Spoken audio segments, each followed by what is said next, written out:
Vinod sir சொல்லும்போது சீனிவாசன் குரு எங்கள் கட்சிக்காரனாரு. அது எந்த கட்சி சொல்லிட்டா நான் அதுக்கு தகுந்த மாதிரி பேசுவேன். எங்கள் கட்சி சினிமா கட்சிங்க. ஓகே, நம்ம கட்சி தான். என்ன பிரச்சனை மாட்டிக்கூடாதுல்ல, நம்மளுக்கு கூட நம்மளே மாட்டிக்கிட்டு மாட்டிக்கூடாது நீங்கள். ஓகே, அப்படியா? நம்ம சினிமா கட்சி அதான்.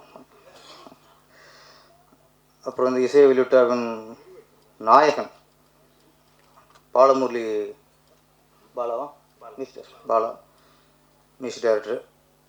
அவர் சூழ்நிலையால் இங்கே வர முடியலை. ஓகே, இருந்தாலும் எல்லோரும் அவரை வாழ்த்துவோம். இன்னொருத்தர் சூழ்நிலாம் நல்லா இருந்தும் தயாரிப்பாளர் கெஞ்சியும் இயக்குனர் கெஞ்சியும் ஒருத்தர் வரல, கதாநாயகி. இது நிறைய தொடருது. ஏன்னா ஒரு படம் எடுத்து முடித்து வெளியே கொண்டு வரக்குள்ள மிகப்பெரிய சோதனை சந்திக்கிறாங்க தயாரிப்பாளர்கள். பெரிய ஹீரோக்களுக்கே பேசுகிறேன், நம்பர் 1 நம்பர் 2 சொல்கிற ஹீரோக்களுக்கே அத்தனை கோடி, 100 கோடி 200 கோடிங்கிறாங்க. கோடிக்கணக்கான ரசிகர் இருக்காங்க. இருந்தாலும் அவங்களே ஒரு இசை வெளியீட்டில் வச்சு அது ஒரு ஹைப்பை உருவாக்கி தான் வசூலை பார்க்க முடியாது. அப்படி தான் சினிமா இருக்குது. பெரிய ஹீரோவுக்கு அப்படி இருக்கும்போது சின்ன படங்களுக்கு இந்த சின்ன பட கதாநாயகெல்லாம் ஒத்துழைக்கணும், இசை வெளியீட்டில் வரணும். அது தயாரிப்பு சங்கம் வந்து கொஞ்சம் அதெல்லாம் ஒரு கடுமையான நடவடிக்கை எடுக்கணும். எல்லாத்துலேயுமே லேசை விட்டுருந்தா சின்ன பிடிச்ச ரொம்ப பாதிப்பு உள்ளாவாங்க. ஒரு இசைக்கிட்ட வைக்கிறா இருந்தால் அது முடிஞ்சு தான் சம்பளத்தை நீங்கள் கிளியர் பண்ணணும். ஒரு அமௌண்ட்டை பிடிச்சி வச்சுக்கணும், ஒரு 20% பிடிச்சி வச்சுக்கோங்க. 10 லட்சம் பேசிடல, 8 லட்சம் கொடுங்க, 2 லட்சம் இசைக்கிட்டில் வந்ததுக்கப்புறம் ஆடியோ ரிலீஸ் முடிஞ்சு கையோடு வாங்கிட்டு போகணும், செக்கை காட்டுங்க ஃபஸ்ட்டு. அப்போ தான் சரியாக வரும். நீங்கள் படத்தெல்லாம் கொடுத்துட்டிங்கன்னா நமக்கு தண்ணி காட்டுவாங்க. அவங்க படத்தை நிறைய தண்ணி காட்டியிருக்காங்க லேடிஸு, அது அதுக்கு அப்புறம் வரேன்.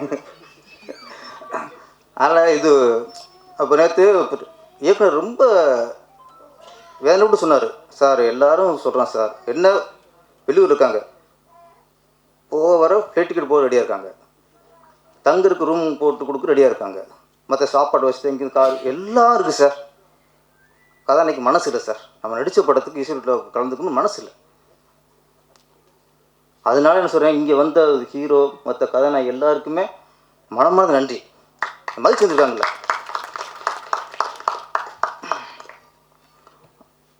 அப்புறம் முந்தா நாள் சங்கத்தில் சேர்க்கணும் நம்பி அவரை சொன்னார், சார் சிக்லெட்னு ஒரு படம் சார், உங்களை ஆடு வச்சு கூப்பிட்றாங்க சார், சரி டீட்டில் அனுப்பி வைங்கண்ணே. அவர் டிசைன்லாம் அனுப்பி வச்சார். பகீன் ஆகி போச்சு. 4-5 பொண்ணுங்க, நீங்களே பார்த்துப்பில்ல, ட்ரெயிலாம் பார்த்துப்பில்ல, ஒன்றுக்கு தோட தெரியுது, ஒன்றுக்கு ஸ்ரீலூஸு, விதவிதமாக இருந்துச்சு. என்னடா அது வேறு மாதிரி படமாக இருக்குமோன்ட்டு நம்பி சொன்னேன். நம்பி அதை மாட்டி விட்டாதிய, டிசைனு மாதிரியாக இருக்குது, வர போட்டிருக்காங்க அப்படின்னு கொஞ்சம் திரும்ப தாங்கினேன். அவர் இப்போ கொஞ்சம் திருப்பி லைனுக்கு வந்தார். சார் நாளைக்கு வந்து உங்களை டேரக்டர் நேராக பார்க்கணும்னு சொன்னார் சார். எப்போ சார் வர சொல்லலாம்? சரி நான் சங்கத்துக்கு வர சொல்லுங்க, ஒரு 12 மணிக்கு வர சொல்லுங்க. கரெக்டாக வந்தாங்க. வந்துட்டு இந்த படத்தை பற்றி விஷயத்த டைரக்டர் சொன்னார். சொல்லும்போது அப்போ முடிவு இந்த மாதிரி படத்தை நம்ம போகணும் அப்படின்னு. ஏன்னா நாட்டுக்கு தேவையான விஷயம். இந்த இப்போ உள்ள ஜென்ரேஷனுக்கு 2K கிட்ஸுங்கிறாங்கள, 2K கிட்ஸுக்கு தலைவர் வந்து இப்போ ராஜன் சொல்லிட்டாங்க, ராஜன் சார்ன்ட்டு. அவர் வந்து AK-47 கிட்ஸ் அவர்லாம். அவர் சொல்லும்போது நல்ல விஷயம் சொல்ல வர்றாரு. அப்போ நான் யோசித்தேன், சரி இப்போ நல்ல விஷயம் சொல்ல வர்றாரு, அது முக்கியமாக பேரண்ட்ஸ் வந்து எவ்வளோ உஷாராக இருக்கணும், தன்னுடைய பசங்கள் விஷயத்தில் எவ்வளோ கவனமாக இருக்கணும் அப்படிங்கிறதுக்காக சொல்ல வர்றாரு. அப்போ ஏன் இப்படி ஒரு டிசைன், இப்படி ஒரு ட்ரெய்லர் அப்படின்னு யோசிச்சா அப்போ தான் தெரிஞ்சு டேரக்டர் எவ்வளோ புத்திசாலின்ட்டு. இப்போ ரொம்ப இப்போ நாங்கள் கிழக்காசல் மாதிரி திருப்பாச்சி டிசைன் போட்டுக்குள்ளே ஒருத்தன் உள்ளே வர மாட்டான்.